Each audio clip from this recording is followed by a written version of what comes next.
لیے جب ہم اس طرح کے موضوعات پہ بات کرتے ہیں تو ہرگز کو یہ نہ سمجھے کہ کسی کو برتر ثابت کرنا ہے یا کسی مسلک کو اور کسی مسلک کو بالکل غلط دکھانا ہے۔ سب سے پہلے ہم اس موضوع کی جانب آتے ہیں کہ کیا امام علی علیہ السلام نے حضرت ابوبکر کی پہلے دن ہی بیعت کر لی یا 6 ماہ تک بیعت نہیں کی اور اپنی رائے بھی اس کے خلاف ظاہر کی۔ صحیح بخاری کی روایت ہے 4240 اور 4241 اور اسی طرح صحیح مسلم کی روایت کا نمبر ہے 4580۔ یہ متفقن علیہ روایت ہے، طویل روایت ہے، زہری عروہ سے، اور وہ حضرت ام المومنین عائشہ رضی اللہ تعالیٰ عنہا سے روایت کرتے ہیں۔ مختصر میں حصہ آپ کے سامنے پیش کرتا ہوں، اس روایت کو آپ دیکھ سکتے ہیں۔ جب حضرت ابوبکر خلیفہ بننے کے بعد وہ امام علی علیہ السلام کے پاس آئے تو روایت کے اندر یہ ہے کہ 6 ماہ تک امام علی علیہ السلام نے بیعت نہیں کی تھی، 6 ماہ تک امام علی نے بیعت نہیں کی۔ یہ پوری روایت ہے، باب غزوہ خیبر کے اندر مذکور ہے، اور اسی کے اندر وہ حصہ ہے کہ انبیاء اپنی وراثت نہیں چھوڑتے، اور سیدہ زہرا علیہ السلام جو حضرت ابوبکر کے پاس میراث کے مطالبے کے لیے جو گئی تھی، فدق کے مطالبے کے لیے، یہ پوری طویل حدیث موجود ہے۔ یہاں میں صرف خلافت سے متعلق جو الفاظ ہیں وہ آپ کے سامنے پیش کرنا چاہتا ہوں۔ جب 6 ماہ تک امام علی علیہ السلام نے حضرت ابوبکر کی بیعت نہیں کی تو حضرت ابوبکر ان کے پاس تشریف لائے اور وجہ معلوم کی، تو امام علی علیہ السلام نے اپنا پوائنٹ آف ویو، اپنا نقطہ نظر بیان کیا اور بڑے واضح لفظوں کے اندر بیان کیا۔ فرمایا کہ رسول اللہ صلی اللہ علیہ وآلہ وسلم کی قرابت کی وجہ سے ہم اسے اپنا حق دیکھتے ہیں، یہ جو امر ہے خلافت، یہ ہمارا حق ہے، یہ امام علی نے واضح طور پہ بتا دیا، یہ بالکل ہمارا حق ہے۔ اور وَلَكِنَّكَ اسْتَبْدَدْتَ عَلَيْنَا بِالْأَمْرِ، لیکن آپ نے ہم سے استبداد کیا ہے۔ استبداد صحیح بخاری کے الفاظ ہیں۔ استبداد، اس کا جو ترجمہ کیا ہے داؤد راز جو کہ سلفی عالم ہیں، انہوں نے بھی ترجمہ کیا، لیکن آپ نے ہمارے ساتھ اس میں زیادتی کی۔ اسلام 360 کے اوپر بھی آپ دیکھ سکتے ہیں زیادتی کی۔ پھر بریکٹ میں انہوں نے لکھا ہے کہ مشورہ نہیں کیا، لیکن مشورہ یہ اس کا کوئی معنی نہیں ہے، وہ بریکٹ کے اندر ہے، وہ مترجم نے اور شارح نے اپنی جانب سے الفاظ ڈالے ہیں، جو اس کا ترجمہ استبداد کا وہ ہے زیادتی کی۔ تو یہ تو ہے امام علی علیہ السلام کا موقف۔ امام علی اس خلافت کے معاملے کو یہ دیکھتے ہیں کہ یہ ہمارا ہے، چاہے وہ حضرت ابوبکر رضی اللہ عنہ کے زمانہ ہو یا حضرت عمر رضی اللہ عنہ کا یا حضرت عثمان کا رضی اللہ عنہ۔ امام علی یہ سمجھتے ہیں کہ یہ حق ہمارا ہے، یہ بنیادی طور پر موقف ہے۔ نہج البلاغہ کے اندر امام علی علیہ السلام نے اس حوالے سے ایک خطبہ ہے، خطبہ نمبر 67۔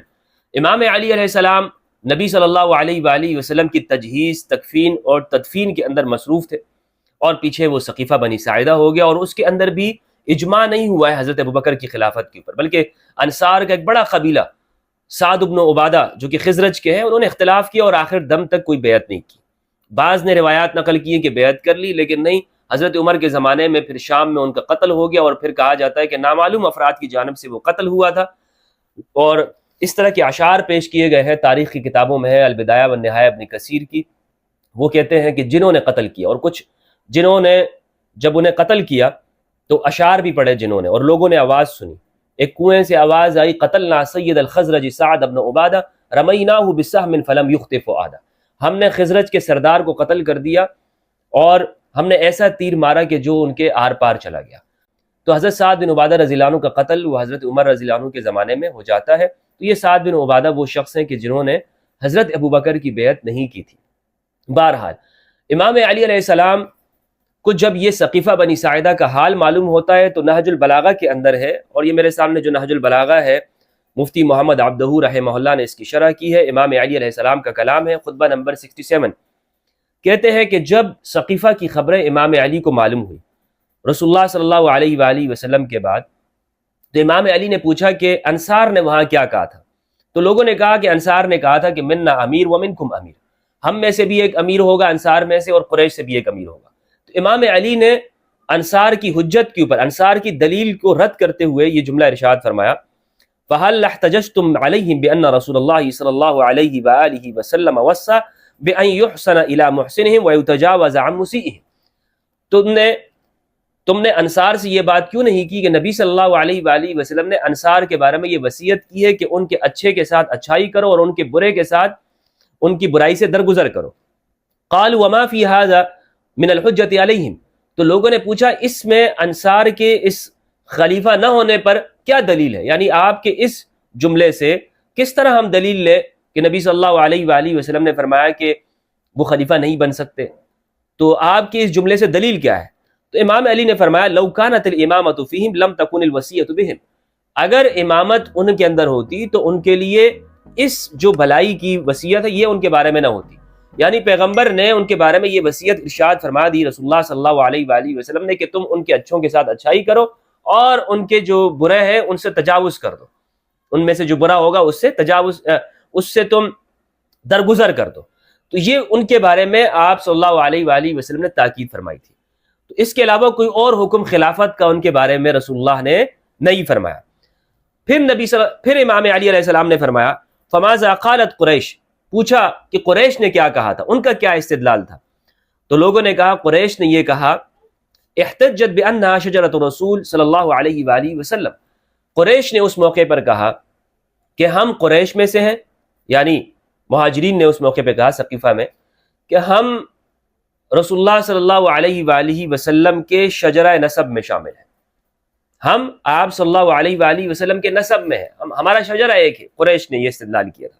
تو امام علی نے فرمایا احتجوا بالشجرۃ واضاعوا الثمرہ، انہوں نے درخت سے تو دلیل پکڑ لی لیکن اس کا جو پھل ہے اسے چھوڑ دیا.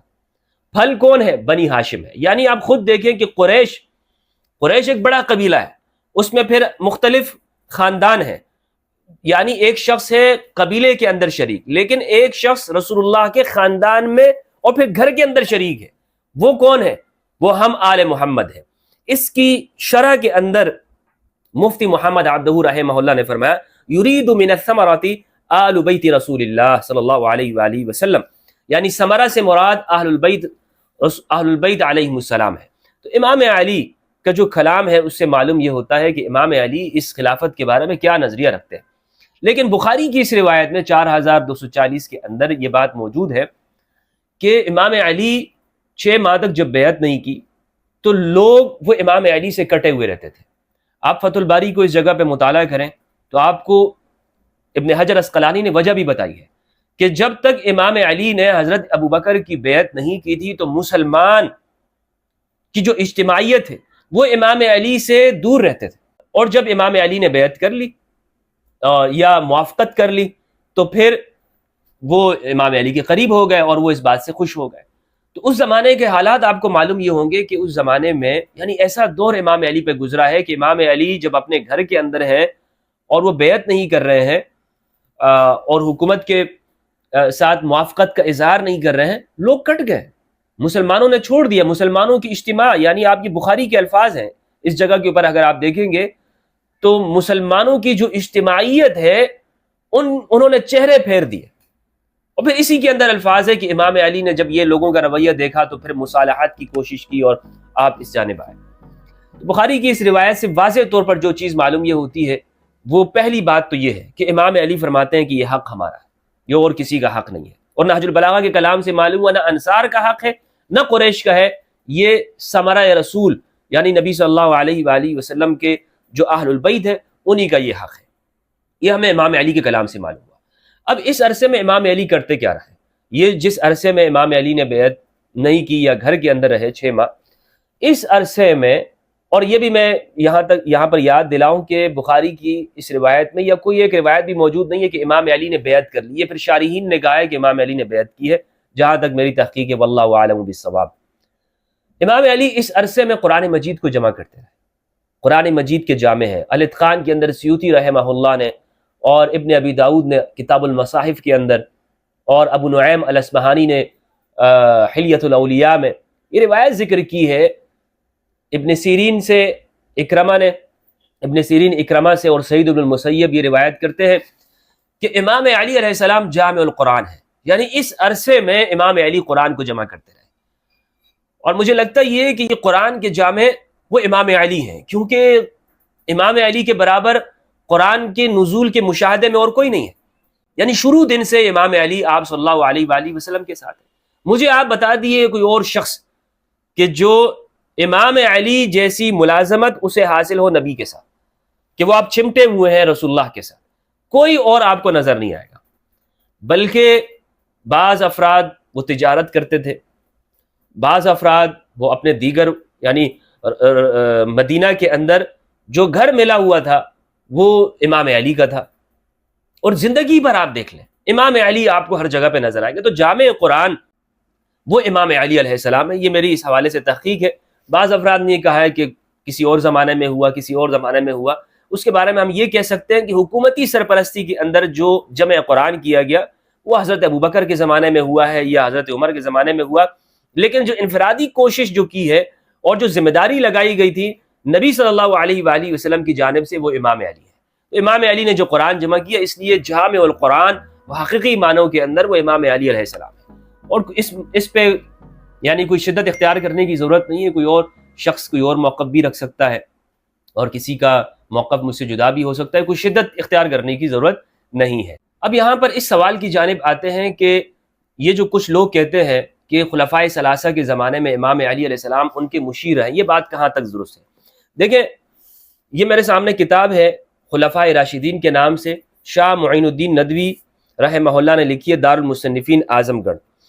انہوں نے یہ بات لکھی ہے کہ امام علی علیہ السلام وہ خلفائے ثلاثہ کے مشیر رہے. صفحہ نمبر 278 کہتے ہیں حضرت علی صاحب الرائے بھی تھے، یعنی ان کی رائے درست ہوتی تھی، اور آپ کی اصابت رائے پر عہد نبوی صلی اللہ علیہ وآلہ وسلم ہی سے اعتماد کیا جاتا تھا. غور کرنے کے قابل ہے، یعنی رسول اللہ صلی اللہ علیہ وآلہ وسلم آپ کی بات پر اعتماد فرمایا کرتے تھے. چنانچہ آپ تمام مہمات امور میں شریک مشورہ کیے جاتے تھے. نبی صلی اللہ علیہ وآلہ وسلم کے زمانے میں واقع افک میں رسول اللہ نے اپنے گھر کے رازداروں میں جن لوگوں سے مشورہ کیا ان میں سے ایک حضرت علی بھی تھے.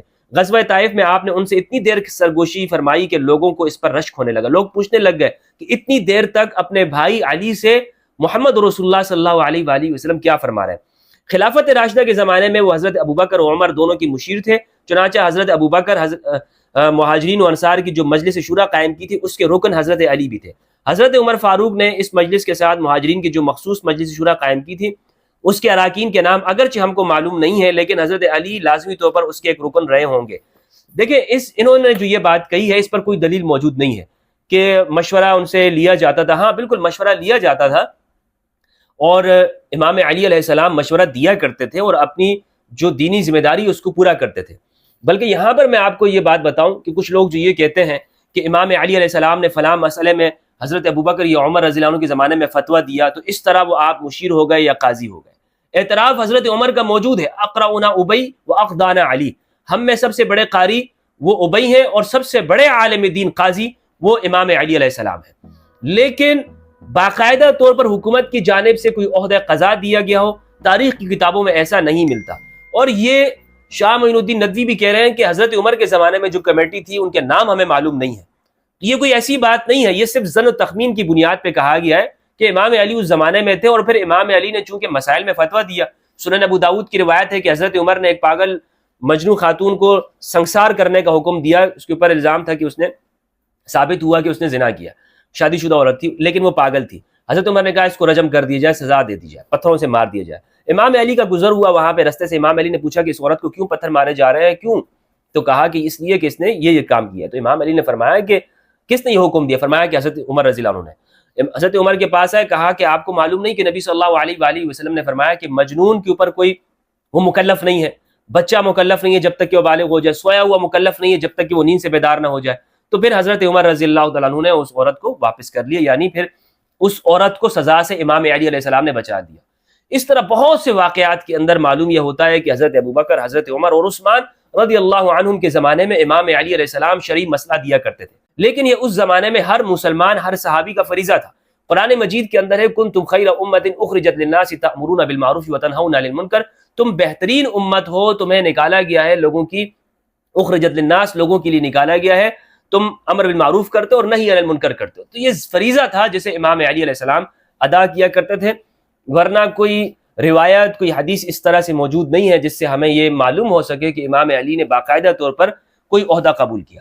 اس پر میرے نزدیک ایک چیز جو ہمیں نظر آتی ہے وہ یہ ہے کہ وہ امام علی جو رسول اللہ کے زمانے میں ہر جنگ میں سب سے آگے ہے، جو رسول اللہ کے زمانے میں جن سے مشورہ لیا جاتا ہے، جن سے یعنی آپ صلی اللہ علیہ وآلہ وسلم نے 9 ہجری کے اندر قافلہ بھیجا حج کے لیے، حضرت ابوبکر کو امیر بنایا. امام علی علیہ السلام کو پیچھے بھیج دیا کہ جاؤ اور ابو بکر سے وہ حکم واپس لے لو برات کا، مشرکین کو سنانے کا جو پیغام ہے واپس لے لو اور میری طرف سے تم سناؤ۔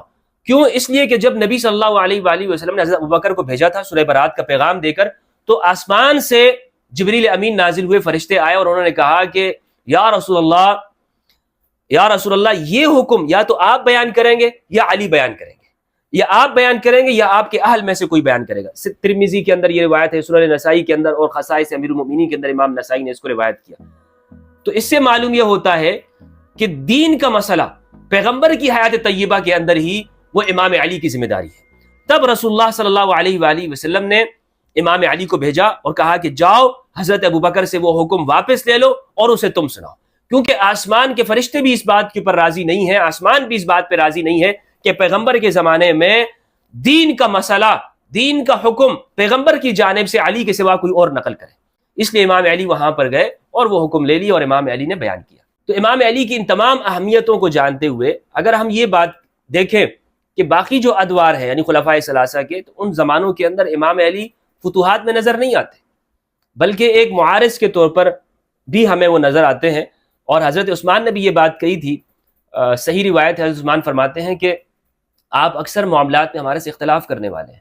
امام علی اختلاف کیا کرتے تھے، امام علی ان فیصلوں کے اوپر اختلاف کیا کرتے تھے، کیونکہ امام علی علیہ السلام ان سارے معاملات کے اندر خود کو یعنی زیادہ اس کا حصہ آپ نے نہیں بنایا۔ لیکن آج بہت سارے لوگ یہ کہتے ہیں کہ نہیں وہ عہدے کے اوپر رہے، لیکن مجھے کوئی ایسی روایت نہیں ملی ہے، صحیح روایت جس میں یہ کہہ سکوں کہ امام علی نے کوئی عہدہ قبول کیا اور اس کے اندر باقاعدہ طور پر حکومت کا حصہ رہے۔ اللہ سبحانہ و تعالیٰ سے دعا ہے کہ پروردگار ہمیں حق سچ سمجھنے کی توفیق دے۔